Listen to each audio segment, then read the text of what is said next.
Refuge field paintings have certain components that make up the structure. The the first component of a refuge field painting is the guru, the teacher, placed centrally, and it can be either a very large image of the central figure, or it can be a rather smaller image, along with, in many cases, the lineage that teacher belongs to. Secondly are the deities appearing in front, the Buddhas appearing to the side, the Dharma books appearing at the back, the Sangha appearing at the other side, the right side, as the viewer sees it. And at the bottom of the composition, we have enlightened protectors and wealth deities.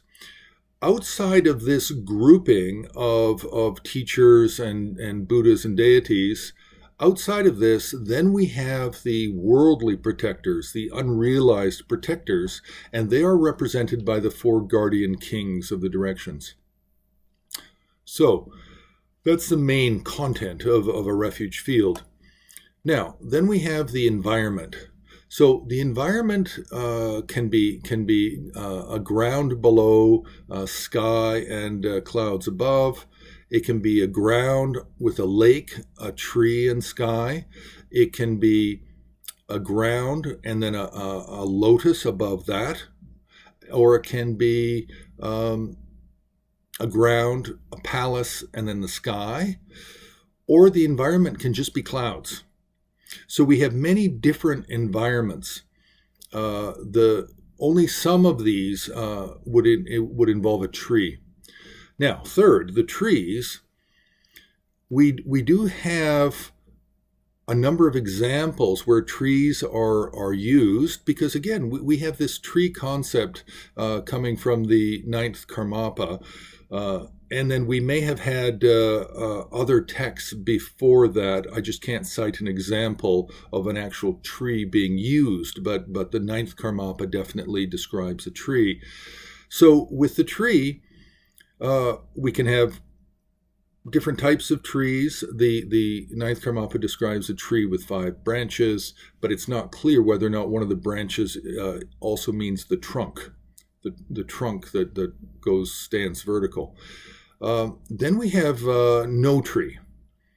So we have different types of different environments and different components that go into making up this refuge field.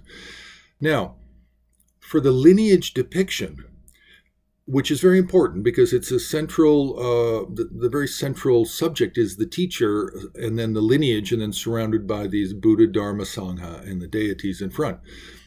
So for the lineage, we can have different configurations. One is vertical. In the ninth Karmapa's text, he describes a vertical line of teachers stacked like coins, one atop the other. Then we have, with the Geluga and Sakya traditions, it can be a circle where all the teachers are actually seated around the central guru figure, facing inward in a circle all the way around. Then we have clustered.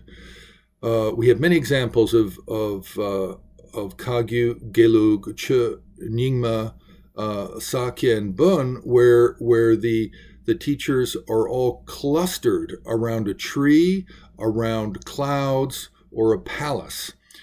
Some Kagyu traditions, such as the Drikung, they more commonly will use a palace. So you have all of the refuge field subjects placed against the background of a palace. You have the Che tradition where they place the refuge field in the sky, all seated on clouds.